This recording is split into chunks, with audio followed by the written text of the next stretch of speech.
దేవుని పరిశుద్ధ నామమునకు మహిమ కలుగును గాక. మరొకసారి ఈ ఉదయం ఆదరించే వాక్యమైన టీవీ కార్యక్రమం ద్వారా నేను వాక్యాన్ని వీక్షిస్తున్న మీ అందరికీ కూడా మన ప్రభువును రక్షకుడునైన యేసుక్రీస్తు అను పరిశుద్ధ నామములో హృదయపూర్వకమైన వందనాలు తెలియజేస్తున్నా. అందరూ బాగున్నారు కదండి. మరొకసారి ఈ ఉదయం ప్రభుత్వం ఉండడానికి ఆ దేవదేవుడు మనకిచ్చిన ఈ మరి ఒక రోజును బట్టి యేసే నామమునికే మహిమ ఘనత ప్రభావం కలుగును గాక. ఈ రోజున పుట్టినరోజులు అలాగనే పెళ్లి రోజులు జరుపుకుంటున్న మీ అందరికీ కూడా మహిమ ఏచి సంఘం తరపు నుంచి మీ అందరికీ కూడా ప్రభు నామములో శుభాలు తెలియజేస్తున్నా. ఈ సంవత్సరాన్ని దేవుడు మీకు ఆశీర్వాదకరంగా ఆనందంగా దేవుడు మార్చి మరొక నూతన సంవత్సరంలోనికి వెళ్ళేంత వరకు కూడా ఆయన కృపానీడలో భద్రపరిచి కాపాడును గాక. ఆమేన్. సరే, కొన్ని నిమిషాలు దేని వాక్యాన్ని ధ్యానించుకుందాం. సిద్ధంగా ఉన్నారు కాబట్టి కాలయాపనతో కాదు, లేదా టైంపాస్ చేద్దామని ఎలా చెప్తారో చూద్దాం అని కాకుండా, దేవా నాతో మాట్లాడండి, ఈరోజు ఈ ఉదయం నేను నీ మాటలు వినడానికి నేను సిద్ధంగా ఉన్నాను అని సిద్ధపడి ఆరాటంతో వినండి, ఆశతో వినండి.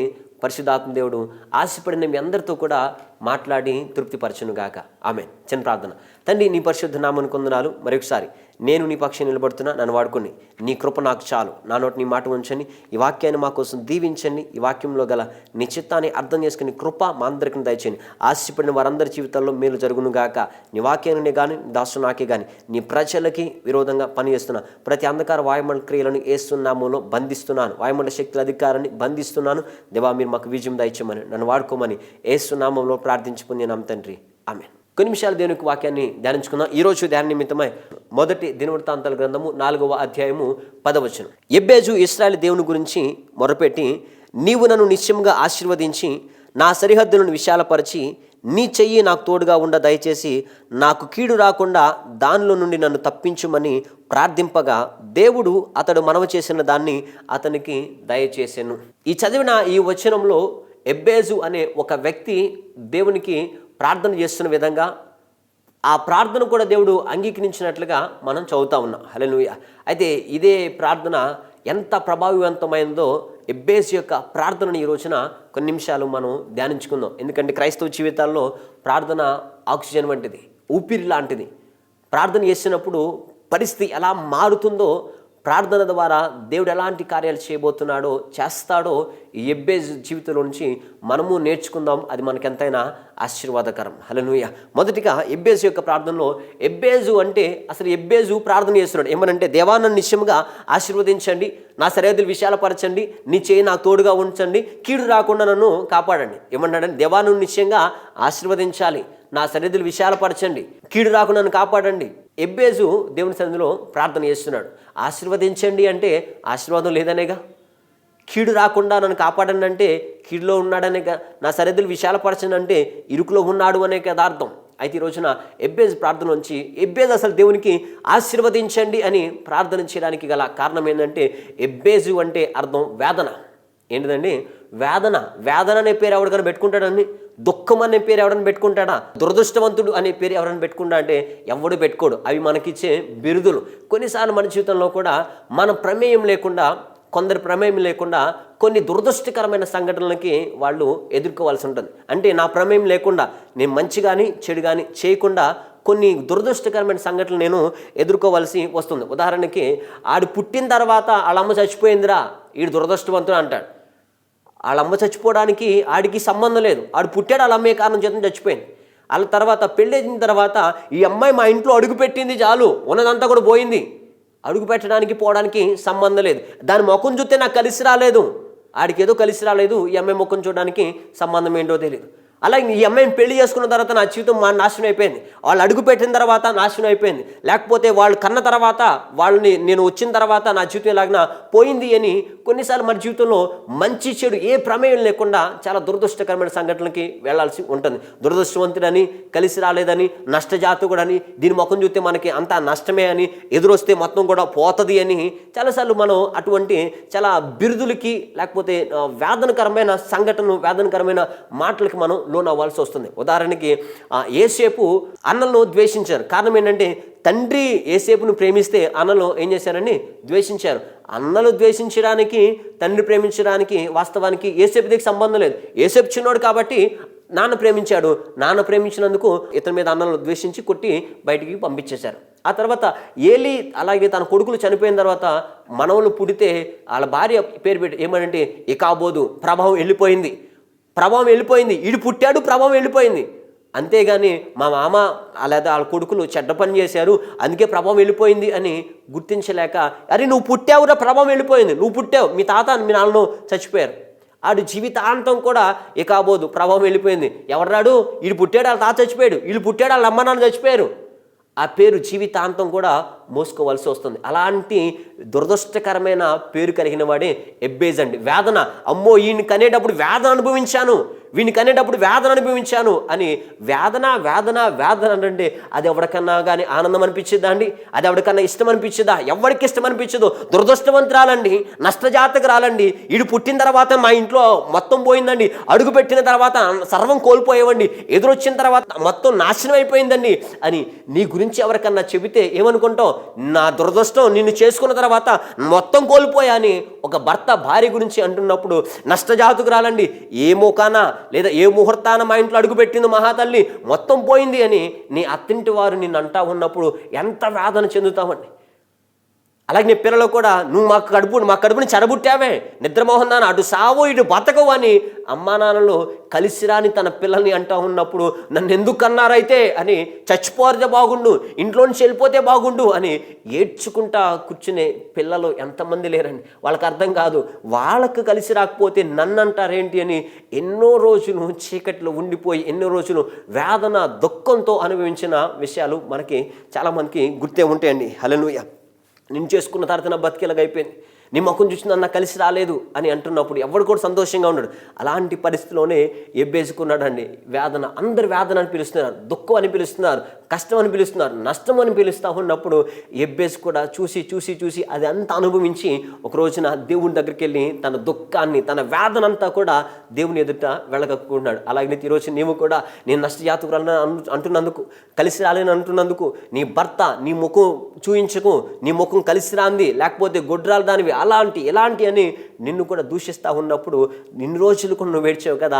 అయితే ఈ రోజున ఎబ్బేజ్ చేస్తున్న ప్రార్థన నువ్వు కూడా చేయడానికి నువ్వు ఇష్టపడినట్లయితే, ఎబ్బేజ్ ఎలాగనైతే వేదనలో నుండి ఆశీర్వాదంలోనికి వెళ్ళాడో ఈరోజు నీవు కూడా అదే ప్రార్థన నువ్వు చేయడానికి ఇష్టపడినైతే కనుక ఇన్ని రోజులు ఏడ్చింది చాలు, ప్రార్థన చేద్దాం. ఆ ప్రార్థన ఎంత ప్రభావితంగా ఉంటుందో. వేదనగా పిలువబడిన ఎబ్బేజు ఎలాంటి పిలుపు పొందుకున్నాడు, వేదనగా అందరికీ పరిచయమైన ఎబ్బేజ్ ఎలా దీవించబడ్డాడో ఈ రోజున ఈ మాట విను, కసిగా విను, గర్వంగా విను. దేవా నా జీవితాన్ని కూడా మార్చండి, ఇన్ని రోజులు కూడా నేను దురదృష్టవంతురాలని, నష్టజాతురాలని, నా వల్ల కలిసి రాలేదని అంటున్నారు, నన్ను కూడా ఆశీర్వాదకంగా మార్చండి, నన్ను కూడా దీవెనగా మార్చండి, నా అడుగును కూడా మేలుకరంగా మార్చండి అని ఈ రోజున అదే రోషంతో నువ్వు ఈ మాట విన్నట్లయితే నా దేవుడు నీ జీవితంలో పనిచేయను గాక. మొదటిగా అతను ప్రార్థన చేస్తున్నాడు, ఏమనంటే దేవా నన్ను నిశ్చయముగా ఆశీర్వదించండి. ఏమంటున్నాడండి? నన్ను నిశ్చయముగా ఆశీర్వదించండి అంటే నాకు ఆశీర్వాదం లేదు. నేను పుట్టిన తర్వాత ఆమెకి వేదన కలిగించాను, నేను పుట్టిన తర్వాత మా కుటుంబానికి నేను నష్టాన్ని కలిగించాను, నేను పుట్టిన తర్వాత నా కుటుంబం అంతా కూడా పోయిందంట, కోల్పోయారంట, నష్టపోయారంట, అన్ని సమస్తం వదిలేసుకున్నారంట. ఈ రోజున నా వలనే అన్ని పోయినాయి అంటున్నారు. నన్ను ఆశీర్వదించండి దేవా అని ఈ ఎబ్బేజు మొదటిగా నన్ను ఆశీర్వదించండి అని అతను ప్రార్థన చేస్తున్నాడు. అవును నేను బిడ్డలారా, ఈ రోజున నువ్వు కూడా అదే ప్రార్థన చేయి. దేవా నన్ను ఆశీర్వాదకరంగా మార్చండి, నన్ను ఆశీర్వాద కారణంగా నన్ను మార్చండి.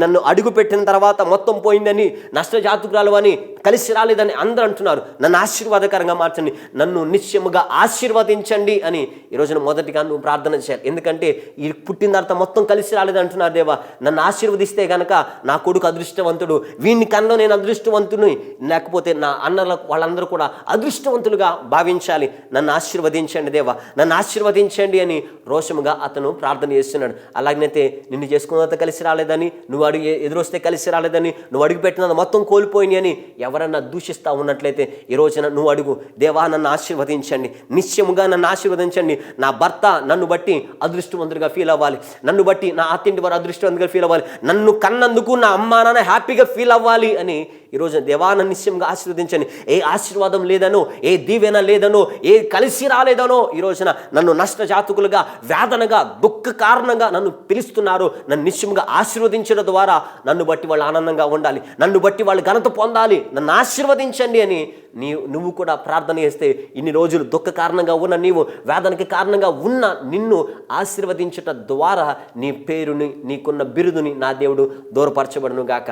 రెండవదిగా ప్రార్థన చేస్తున్నాను, దేవా నా సరిహద్దులను విశాలపరచండి. ఏం కావాలండి? నా సరిహద్దులను విశాలపరచండి. ఇక్కడ సరిహద్దులు అంటే తూర్పు, పడమర, ఉత్తర, దక్షిణం కాదు. అవి స్థలానికి ఉండే సరిహద్దులు. ఉత్తరమేమో పలానా వాళ్ళ స్థలం అని, పలానా దక్షిణం, ఉత్తరం, లేకపోతే పడమర, తూర్పు, ఇవన్నీ కూడా స్థలానికి ఉండే సరిహద్దులు. అయితే మనిషికి ఉండే సరిహద్దులు ఏంటండి?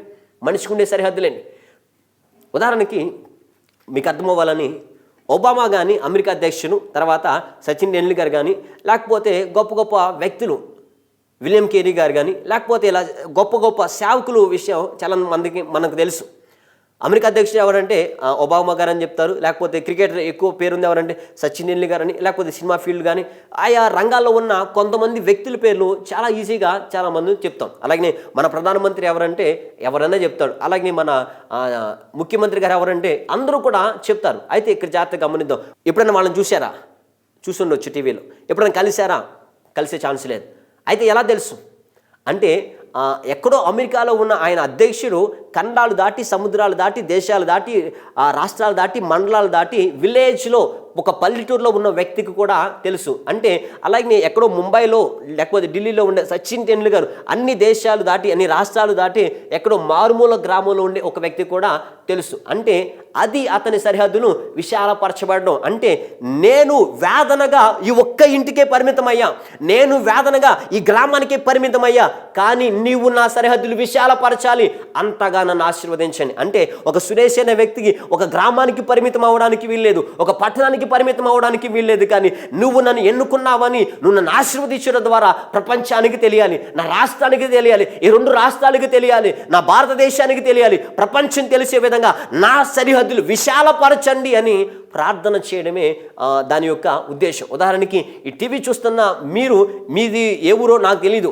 లేకపోతే మీరు నన్ను ఎప్పుడు ముఖాముఖిగా చూడలేదు, కానీ ఒక సురేష్ పాస్టర్గా నేను మీకు తెలిసాను అంటే నా సరిహద్దు మీ వరకు వచ్చింది. హల్లెలూయా. అంటే నేను మీ వరకు ఎగబాగాను అంటే నా దేవుడు నా పరిమితుల్ని విస్తరింపజేశాడు, నా దేవుడు నా సరిహద్దులను విస్తరింపజేశాడు. అలాగే ఎబ్బేజ్ కూడా అదే అడుగుతున్నాడు. ఇన్ని రోజులు కూడా వేదనగా నేను మరుగైపోయినాను, వేదనగా నేను ఇక్కడే మాత్రమే పరిమితం అయినాను, కానీ నీవు నన్ను నా సరిహద్దులు విశాలపరచబడాలి. దేవుడు ఒక వ్యక్తిని ఆశీర్వదించడం ద్వారా, దేవుడు ఒక వ్యక్తిని దీవించడం ద్వారా అతని సరిహద్దులు విశాలపరచబడినాయి. ఇన్ని రోజులు వేదనగా ఉన్నాడంటరా, ఒకేసారి ఆశీర్వదించబడ్డాడు. ఇన్ని రోజులు వాళ్ళ అమ్మకి నష్టంగా మారాడంట, ఈ రోజున అదృష్టవంతుడిగా మారాడు అంటని. నా సరిహద్దులు విశాలపరచండి, నేనేంటో అందరికీ తెలియాలి, నా ఇన్ఫ్లుయెన్స్ పెంచండి, నా ప్రఖ్యాతులు పెంచండి అని దేవుని దగ్గరకు వచ్చి అతను ప్రార్థన చేస్తున్నాడు. అలాగే ఈ రోజున నీవు కూడా మరుగైపోయినట్లయితే, నీ దుఃఖానికి మరుగై ఉండి, నష్టజాతకులుగా మరుగై ఉండి, ఎవ్వరికి తెలియక చీకటి గదిలోని వేదన చెందుతావు అన్నట్లయితే, లేదు నేను చిన్న గ్రామానికి కానీ చిన్న పట్టణానికి పరిమితం అవడానికి వీల్లేదు, కానీ అందరికీ తెలిసే విధంగా దేవా నన్ను ఆశీర్వదించండి, నా బంధువులందరికీ తెలిసే విధంగా, నా గ్రామస్తులందరికీ తెలిసే విధంగా నన్ను ఆశీర్వదించండి దేవా అని రోజున నువ్వు ప్రార్థన చేయడానికి ఇష్టపడితే నా దేవుడు నీ దీవెన, నీ ప్రార్థన అంగీకరించబోతున్నాడు. హల్లెలూయా. ఎందుకంటే చాలాసార్లు మనకి ఆ కసి ఉంటుందండి, ఆ కసి మనకు ఉంటుంది. అందరూ వేదన అంటే నిరూపించుకోవాలి, అందరిలాగా నేను అదృష్టవంతునని, అందరిలాగా నేను గొప్ప ఉన్నని నిరూపించుకోవాలి. గొప్ప పేర్లు పెట్టి వాళ్ళకి చప్పట్లు కొడతా ఉన్నప్పుడు నాకు ఇలా అంటే బాగుండు అని. కానీ ఎవడు కొడతాడు? దురదృష్టవంతుడు. వేదన కలిసి రానోడు, నష్టజాతకుడు ఎవడన్నా చప్పట్లు కొడతాడా? ఎవ్వడు చప్పట్లు కొట్టడు. కానీ ఇతను అదే అడుగుతున్నా, ఇన్ని రోజులు నష్టజాతకుడుగా ఉన్న, అందరు వెలువేయబడే స్థితిలో ఉన్న, ఎవ్వడికి అక్కర్లేని పరిస్థితిలో ఉన్నా, కానీ అందరూ మెచ్చుకునే స్థితిలోకి నేను వెళ్ళాలి, అందరూ మావాడే అని చెప్పుకునే స్థితిలోనికి వెళ్ళాలి, అందరూ మా పిల్లోడే అని చెప్పుకునే స్థితిలోనికి వెళ్ళాలి, అందరూ మా వాళ్ళే అని నన్ను బట్టి గర్వించే స్థితిలోనికి నేను వెళ్ళాలి, నా సరిహద్దులు విశాలపరచండి అని అతను ప్రార్థన చేస్తున్నాడు. ఆదికాండము 12వ అధ్యాయం 2వ వచనంలో దేవుడు కూడా అబ్రహాంకి ఇదే మాట ఇస్తున్నాడు. అబ్రహామా, నేను నిన్ను ఆశీర్వదిస్తా, నిన్ను నేను గొప్ప జనముగా చేస్తా అని అబ్రహాంకి దేవుడు మాట ఇచ్చాడు. హల్లెలూయా. అలాగే ఈ రోజున అదే మాట ఎబ్బేజు అడుగుతున్నాడు. దేవా నా సరిహద్దును విశాలపరచండి, నన్న సరిహద్దులు విశాలపరచండి. వేదనగా కొంతమందికి తెలుసు, కానీ నేనంటే తెలిసే విధంగా, నువ్వెంత ఆశీర్వదిస్తా అందరికీ తెలిసే విధంగా నా సరిహద్దులు విశాలపరచండి అని ఎబ్బేజు ప్రార్థన చేస్తున్నాడు. నువ్వు ఒక గదికే పరిమితం అయిపోయావా? అసలు నువ్వు బతుకున్నావా లేదా ఎవరికి తెలియదా? నువ్వు సేవ చేస్తున్నావు ఎవరికి తెలియదా?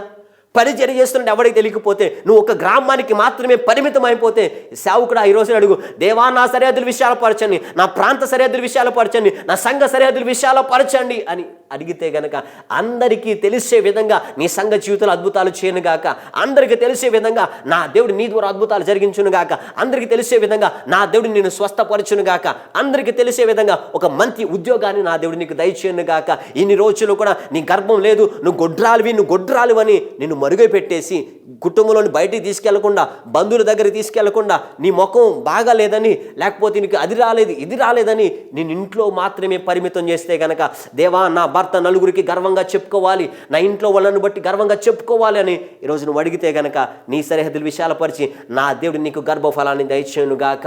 నాది పరిశుద్ధాత్మ దేవుడు తెలియపరుస్తున్నాడు. ఈ మాటలు వింటున్న ఒక సహోదరి బయటికి వెళ్ళడానికి ఇష్టం లేక, బయటికి కూడా తీసుకెళ్ళడానికి ఇష్టపడక ఇంట్లోనే కూర్చుని పోయింది. కారణం ఏంటంటే, నలుగురిలోకి వెళితే కాయా పండా అని అడుగుతున్నారు, గర్భఫలం లేదమ్మా, ఇంకా పిల్లలు పుట్టలేదా అని అడుగుతుంటే ఎవరికి చెప్పుకోలేక నువ్వు ఇంట్లోనే పరిమితం అయిపోయావు. అయితే ఈ రోజున నా దేవుని సన్నిధిలో పరిశుద్ధాత్మ నీతో మాట్లాడుతున్నారు, నా సరిహద్దుల విషయాలు పరచండి. నేను గొడ్రాలుగా తెలిసిన దానికన్నా నాకు దేవుడు గర్భఫలం ఇచ్చాడు అని అందరికీ తెలిసే విధంగా నా జీవితంలో అద్భుతం చేయండి దేవా అని ఈ రోజున నువ్వు అడిగితే నీ సరిహద్దులు నా దేవుడు విషయాలు పరచబోతున్నాడు. అదే రోషముతో ఎబ్బేసు ప్రార్థన చేశాడు, నన్ను ఆశీర్వదించండి, నా సరిహద్దులు విషయాలు పరచండి అన్నాడు. తర్వాత మూడవదిగా అడుగుతున్నాడు, నీ చెయ్యి నాకు తోడుగా ఉండదయచేయి. ఏమన్నాడని? నీ చెయ్యి నాకు తోడుగా ఉండదయచేయండి. ఎందుకంటే మనుషులుగా మనం మన మీద ఉన్న చెడ్డ పేరుని, మన మీద ఉన్న దురదృష్టాన్ని, మన మీద ఉన్న ఏదో ఒక చెడ్డదాన్ని తీసేయడానికి శాయశక్తులా మనం పనిచేస్తాం. అప్పులు తొలగించుకోవడానికి మనం పనిచేస్తాం, గొప్పోళ్ళం అవ్వడానికి పనిచేస్తాం, జ్ఞానాన్ని ఉపయోగిస్తాం, శక్తితో కష్టపడతాం, అయినా కానీ మనకి ఫలితం రాదు. అందుకే ఎబ్బేసు కూడా అడుగుతున్నా, దేవా నీ చెయ్యి నాకు కావాలి. యేసయ్య చేతిలో భద్రత ఉన్నది, యేసయ్య చేతిలో ఆశీర్వాదం ఉంది, యేసయ్య చేతిలో ఘనత ఉంది. యేసయ్య ఒక తన కుడి చేతిలో అద్భుతాన్ని చేయగల గొప్ప శక్తి కలిగిన వాడు. అందుకే ఇన్ని రోజులు కూడా నా మీద ఉన్న ఈ వేదననే పేరుని, ఈ దుఃఖాన్ని, ఈ అవమానాన్ని, ఈ నష్టాన్ని తొలగించుకోవడానికి అన్ని పనులు చేశా, కానీ రాలా. ఆశీర్వాదం పొందడానికి అన్ని పనులు చేశా, డబ్బును సంపాదించడానికి అన్ని పనులు చేశా, నిందను తొలగించడానికి అన్ని పనులు చేశా, ఉద్యోగాన్ని సంపాదించడానికి అన్ని పనులు చేశా, నేను చేయవలసిన అన్ని చేశా, కానీ రాలేదు, ఫలితం రాలా. నేనేంటో నిరూపించుకోవాలని అన్ని ప్రయత్నాలు చేశాను, కానీ విసిగిపోయాను, వేసారిపోయా, నాకు ఫలితం రాలేదు. ఇలాగే వేదనలోనే ఉండిపోయా, ఇలాగే దుఃఖంలోనే ఉండిపోయా, అవమానంలోనే ఉండిపోయా. కాబట్టి నీ చెయ్యి నాకు కావాలి. నీ చెయ్యి నాకుతో ఉంటే, నీ ఆశీర్వాదం నాతో ఉంటే, బాహుబలం కలిగిన నీ చెయ్యి నాతో ఉంటే, బలాఢ్యము గల నీ చెయ్యి నాతో ఉంటే, పరాక్రమము గల మీరు నాతో ఉంటే, ఆశీర్వదించగల నీ చెయ్యి నా మీద ఉంటే నాకు ఆశీర్వాదం, నీ చెయ్యి నాకు కావాలి. అప్పుడు నేను చేసే ప్రతి పని సఫలమవుతుంది, అప్పుడు నేను చేసే ప్రతి ప్రయాణం సఫలమవుతుంది, నేను చేస్తున్న ప్రతి ఉద్యోగ ప్రయత్నాలు విలువ అవుతాయి, నేను చేస్తున్న ప్రతి పనిలో నాకు ఆశీర్వాదం వస్తుంది. నీ చెయ్యి నాకు కావాలి అని అడిగాడు. హల్లెలూయా. అలాగే ఈరోజు నీవు కూడా నీ అంతట నువ్వే కష్టపడి, నీ అంతట నువ్వే ప్రయాసపడి, రాత్రనక పగలనక, ఆరోగ్యం ఉన్నా లేకపోయినా, వాతావరణం ఎలా ఉన్నా కానీ ప్రయాసతో ఆశీర్వాదం పొందాలని చూసి చివరికి నిరాశ నీకు మిగిలితే గనక ఈ రోజున చెప్పనా, దేవా ఆశీర్వదించి నీ చెయ్యి నాకు కావాలి. కష్టపడి డబ్బులు తీసుకొచ్చి ఇంట్లో పెడుతున్నావు, ఎటు వెళ్ళిపోతున్నాయో తెలియదు. కష్టపడి జేబు నిండినట్టే ఉంటుంది, ఎటు వెళ్ళిపోతుందో తెలియదు. పర్సు నిండినట్టే ఉంటాయి, ఎటు వెళ్ళిపోతాయో తెలీదు. అయితే ఈరోజు నా దేవా నీ చెయ్యి నా బీరువా మీద ఉంచండి, నీ చెయ్యి నా పర్సు మీద ఉంచండి, నీ చెయ్యి నా మీద ఉంచండి, నీ చెయ్యి నా వ్యాపారం మీద ఉంచండి, నీ చెయ్యి నా వ్యవసాయం మీద ఉంచండి అని ఈరోజున నువ్వు అడిగితే కనుక, నా చెయ్యి, నా దేవుని చెయ్యి నీ వ్యాపారం మీద పడినప్పుడు వ్యాపారం అభివృద్ధి పొందును గాక. నా చెయ్యిని నీ మీద పడినప్పుడు దీవించే దేవుని చెయ్యి, స్వస్థతనిచ్చే దేవుని చెయ్యి ద్వారా స్వస్థత పొందుకొను గాక. నా చెయ్యి నీ ఉద్యోగం మీద ఉండినప్పుడు ఆ ఉద్యోగం నీకు ఫలవంతంగా ఉండును గాక. నా దేవుని చెయ్యి వ్యవసాయం మీద పడినప్పుడు వ్యవసాయం నీకు నూరంతల పంట అనుభవించును గాక. కాబట్టి ఇన్ని రోజులు వ్యవసాయం చేసి నష్టపోయి, వ్యాపారం చేసి నష్టపోయి, ఉద్యోగ ప్రయత్నాలు చేసి నష్టపోతే కనుక ఒక్కసారి నువ్వు అడుగు, దేవా నీ చెయ్యి నాకు కావాలి, వ్యాపారం మీద నీ చెయ్యి ఉంచండి, అనేక మంది ఆకర్షించబడాలి, నష్టాల్లో ఉన్న వ్యాపారం అభివృద్ధిగా మార్చబడాలి, అందరూ అనుకుంటున్నారు ఈ వ్యాపారాన్ని తీసేస్తాడు, నష్టపోతాడు, ఆత్మహత్య చేసుకుని చచ్చిపోతాడు అని అందరూ అనుకుంటున్నారు. నేను అలా చేయను, నీ చేయి నాకు కావాలి అని. నష్టాల్లో ఉన్న వ్యాపారాన్ని అభివృద్ధిగా, ఆశీర్వాదకరంగా, లాభంగా నా దేవుడు మార్చునుగాక.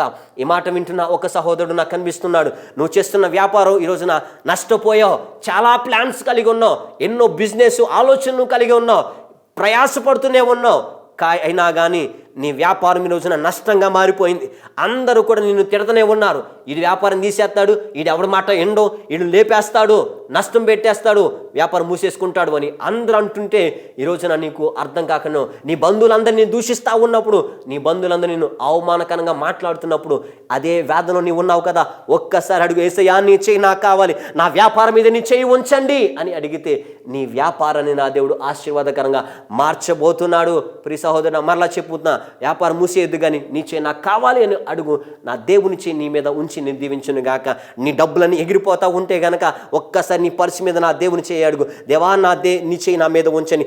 5 రొట్టెలు 2 చేపల మీద ఏమైందనగా యేసయ్య చేయి ఉంచినప్పుడు ఆశీర్వదించబడ్డాయి. హల్లెలూయా. 5 రొట్టెలో 2 చేతుల్లో ఏం లేదు, కానీ అవి వెళ్ళిన యేసయ్య చేతిలో గొప్పతనం ఉంది. హల్లెలూయా. కాబట్టి ఈ రోజున నీ దగ్గర ఉన్న 2 కాసులైనా లేదా 2 రూపాయలైనా తక్కువ అమౌంట్ అయినా కానీ యేసయ్య నేను ఇక్కడ పెడుతున్నా, దీని మీద నీ చేయి ఉంచండి, ఆశీర్వదించండి, నా బీరువా మీద నీ ఆశీర్వాదం ఉంచండి, నా బీపెట్టి మీద నీ ఆశీర్వాదం ఉంచండి అని నువ్వు దేవుని చేయి నాకు కావాలి, నేను చేస్తున్న వ్యాపారం నీ చేయి నాకు కావాలి, నా చదువులు నీ చేయి నాకు కావాలి అని అడిగితే గనక నా దేవుడు ఈ రోజున నీ ప్రతి ప్రయత్నాలు సఫలపరిచి నీకు విజయాన్ని దయచేయను గాక. ఎందుకంటే ఇశ్రాయేలు ప్రజలు అన్ని అద్భుతాలు ఎలా ఉండగలిగారో తెలుసా? వాళ్ళ గొప్పతనం కాదని, ఆయన ముందు వెళ్ళాడు కాబట్టే, ఆయన చెయ్యి వారితో ఉన్నది కాబట్టే వాళ్ళు విజయాన్ని పొందగలిగారు. దేవుడు లేకుండా మన జీవితం ఏం చేయలేం. దేవుని చెయ్యి మన మీద, మన పరిచర్యల మీద ఉన్నప్పుడు అది ఆశీర్వాదకరంగా ఉంటుంది. హల్లెలూయా. సేవకుడు ఈ రోజు నువ్వు ఎవరి మీద చేపెట్టి ప్రార్థన చేస్తున్నప్పుడు, దేవా నేను చేపెట్టిన ప్రతి స్థలంలో నీ చేయి ఉండును గాక, నా పరిచర్య ఆశీర్వదించబడును గాక అని ప్రార్థన చేస్తే నా దేవుని నేను ఆశీర్వాదకరంగా మార్చును గాక. ఎబ్బేజ్ అదే ప్రార్థన చేస్తే, దేవా నీ చేయి నాకు కావాలి, ఆశీర్వదించి నీ చేయి నాకు కావాలి అని అడిగాడు. దేవుడు అది దయచేశాడు. చివరిగా ఇంకొక ప్రార్థన చేస్తున్నాడు. ఏమనంటే, కీడు రాకుండా నన్ను తప్పించండి. ఇది ఆత్మీయమైన ప్రార్థన. కీడు రాకుండా, శోధనలో పడిపోకుండా, సాతాను శత్రువు చేతిలో నేను చిక్కబడకుండా నన్ను కాపాడండి, కీడు రాకుండా నన్ను కాపాడండి అని అతను ప్రార్థన చేస్తున్నాడు. అవును నేను బిడ్డలారా, ప్రతి కీడులోంచి మనం తప్పించాలి దేవుడు. ఎందుకంటే మనల్ని పడగొట్టడానికి, శత్రువుగాడు మనల్ని శోధించడానికి, సేవ నుంచి విడిచిపెట్టేయడానికి, అవమానంలోనికి వెళ్ళిపోవడానికి వాడు ఎన్నో ప్రయత్నాలు చేస్తాడు. అందుకని శోధన నుంచి నన్ను తప్పించండి, కీడు రాకుండా నన్ను కాపాడండి, శత్రువు చేతుల నుంచి నన్ను విడిపించండి అని ప్రార్థన చేశాడు. అలాగే ఈ రోజున నీ ఆశీర్వాదాన్ని దొంగిలిస్తున్న ఆ కీడులో నుండి, నీ ఆశీర్వాదాన్ని దొంగిలిస్తున్న సాతాను చేతిలో నుంచి దేవా నన్ను తప్పించండి అని ఒక్కసారి నువ్వు ప్రార్థన చేయగలిగితే నా దేవుడు నీ ప్రార్థన అంగీకరించబోతున్నాడు. నీ పరిచర్యని కానీ, నీ కుటుంబ జీవితానికి విరోధంగా పనిచేస్తున్న ప్రతి కీడు యేసునామములో తొలగించబడును గాక. పరిచర్యకి విరోధంగా పనిచేస్తున్న ప్రతి ఆటంకం దూరపరచబడును గాక. నీ కుటుంబ జీవితానికి, వ్యాపార జీవితానికి విరోధంగా పనిచేస్తున్న శత్రువు శోధనను తొలగించబడును గాక. నా దేవుడు నిన్ను దీవెనకరంగా, ఆశీర్వాదకరంగా మార్చునుగాక. ఆమెన్. అలాగే ఈ రోజున ప్రార్థన చేద్దామా? అర్థమైంది కదా. వేదనగా ఉన్న అతను ఆశీర్వాదకరంగా మార్చబోయి. ఎంతో తెలుసండి, ఎబ్బేజు పురం అనే ఒక ఊరు కట్టబడిందండి. అదే అధ్యాయం 4వ అధ్యాయం 9వ వచనం మనం చదివితే కనుక ఈ ఎబ్బేజు తన సహోదరులందరికన్నా ఘనత పొందినవాడయ్యాడంట. హల్లెలూయా. ఎందుకు? వేదన ఉన్నాడు, ఘనత ఎలా వచ్చింది? యేసయ్య ఇచ్చాడు. ఇన్ని రోజులు వేదన చెందించాలు, దుఃఖపడింది చాలు, నిన్ను దూషించుకుని చాలు, నేను నష్టజాతకురాలి, నవన్నీ ఏం రాదు, నేను చచ్చిపోతా అని అనుకున్నది చాలు. ఒక్కసారి యేసయ్యా నన్ను నిశ్చయముగా ఆశీర్వదించండి, మొదటి ప్రార్థన. రెండవదిగా యేసయ్యా నా సరిహద్దులు విశాలపరచండి. మూడవదిగా యేసయ్యా నీ చేయి నాకు తోడుగా ఉంచండి. యేసయ్యా కీడులో నుంచి నన్ను తప్పించండి అని ప్రార్థన చేయి. ఆ ప్రార్థన ఆత్మీయమైనది, ఆ ప్రార్థన దేవునికి ఇష్టకరమైనది. కాబట్టి ఎబ్బేజు మనవి చేసిన దాన్ని దేవుడు అతనికి దయచేసాను అన్నమాట రాయబడింది. అలాగనే ఈ రోజున నువ్వు చేస్తున్న ఆ ప్రార్థన దేవుడు నీకు దయచేయను గాక. నీ ప్రార్థన దేవుడు సఫలపరచును గాక. నువ్వు అడిగింది దేవుడు నీకు దయచేయను గాక. నీ వ్యాపార ఉద్యోగ ప్రయత్నాలు దేవుడు సఫలపరచును గాక. దేవుడు చేయి నీకు తోడుగా ఉండి దేవుడు నిన్ను ఆశీర్వదించి గొప్ప చేసి కీడులో నుంచి నిన్ను నీ పరిచయం తప్పించును గాక. ఆమేన్. చిన్న ప్రార్థన.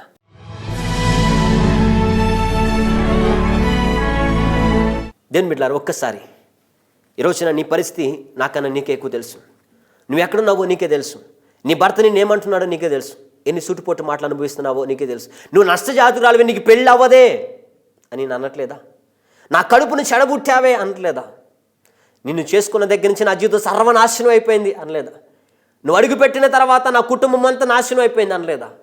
నువ్వు పుట్టిన తర్వాత మొత్తం కోల్పోయామని, నష్టచాతురాలని, వేదనని, దుఃఖమని, కలిసిలారేనదని, దురదృష్టవంతులని ఈ మాటలో అంటుంటే నీకు ఈరోజు ఇన్ని రోజులు ఏడ్చింది చాలు. ఎబ్బేజు కూడా అలాగే ఎన్నో రోజులు ఏడ్చాడు. ఎబ్బేజు కూడా అనేకమైన రోజులు వేదన చెంది ఉన్నాడు. కానీ ఒక్కసారి ప్రార్థన చేయడానికి మనసు నిర్ణయించుకొని ఇశ్రాయేలు దేవునికి ప్రార్థన చేశాడు. ఇన్ని రోజులు ఏ దేవుని ప్రార్థన చేసినా కానీ ఒక్కసారి ఈ రోజున నా దేవదేవునికి ప్రార్థన చేయి. నేను అన్నిటి ఏకరీతిగా ఏసైకి ప్రార్థన చేయి. దేవా నన్ను ఆశీర్వదించు, నాకు వ్యాపారం రాదని, నేను సరిగా చేయలేనని, నష్టజాతకున్నని, నా జాతకం బాగాలేదని, అమావాస్య రోజున పుట్టినోడని అందరు వేదన చెందిస్తున్నారు. నన్ను ఆశీర్వదించండి, నా సరిహద్దుల విషయాలు పరచండి దేవా. నా వల్ల ఎవరికి ఉపయోగం లేదంటున్నారు, నన్ను ఉపయోగకరంగా మార్చండి. నీ చేయి నాకు కావాలి, నీ చేయి నా వ్యాపారం మీద ఉంచండి, నీ చేయి నా వ్యవసాయం మీద ఉంచండి, నీ చేయి రోగంతో ఉన్న నా మీద ఉంచండి, నన్ను స్వస్థపరచండి. నీ చేయి నాకు తోడుగా ఉండును గాక. సంపాదిస్తూనే ఉన్నా కానీ అప్పులు అయిపోతున్నాయి. నేను సంపాదిస్తున్న డబ్బుల మీద నీ చేయి ఉంచండి దేవా.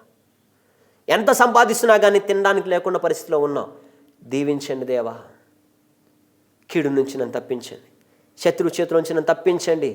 చిన్న ప్రార్థన. దేవుడు ఈ రోజున నీ జీవితాన్ని మార్చబోతున్నాడు. జాతకాలు మార్చగలిగిన నా దేవునికి ఎబ్బేజు ప్రార్థన చేశాడు. జీవితాలను మార్చగలిగిన దేవునికి ప్రార్థన చేశాడు. పరిస్థితులను మార్చగల దేవునికి ప్రార్థన చేశాడు.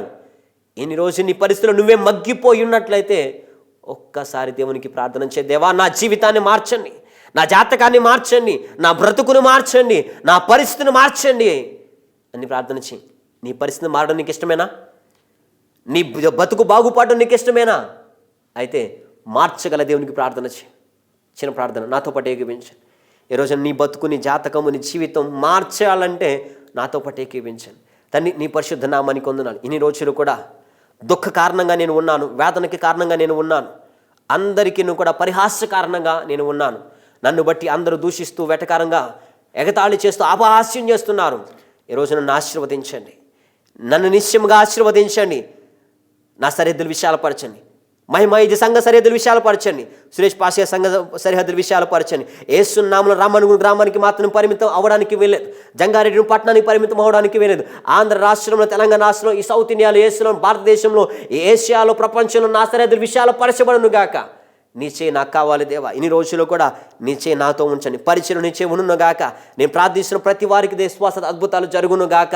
పరిచయం ఫలవంతంగా ఆశీర్వాదకరంగా మార్చబడును గాక. ఉద్యోగ వ్యాపారాల్లో నీ చేయి వారికి ఉండును గాక. కీడును మీరు తప్పించని, అవమానాన్ని దూరపరచమని యేసు నామములో ప్రార్థించి పుణ్యనామ తండ్రి, ఆమేన్. దేవుని పరిశుద్ధ నామానికి మహిమ కలుగును గాక. హల్లెలూయా. ఈరోజు మీరు ఆదరించబడినట్లయితే ఆ విధంగా డైలీ ప్రార్థన చేయండి, రోషంగా ప్రార్థన చేయండి. నా దేవుడు మీ నామమును గొప్ప చేసి మిమ్మల్ని ఆశీర్వదించును గాక. God bless you. ఇప్పటి వరకు మా ఆదరించి వాక్యం అనే ఈ టీవీ కార్యక్రమాన్ని చూసిన మీకు ప్రభు నామమున వందనాలు తెలియజేస్తున్నాను. మీ ప్రార్థనా శ్రోతలకు మమ్మల్ని సంప్రదించవలసిన మా చిరునామా పాస్టర్ డి సురేష్ గారు, మహిమ church, Srinivasapuram bypass road, Jangareddygudem. మీ ప్రార్థనా శ్రోతలకు మమ్మల్ని సంప్రదించవలసిన మా ఫోన్ నెంబర్లు 8008995324, 9505805043, 08821276291. God bless you.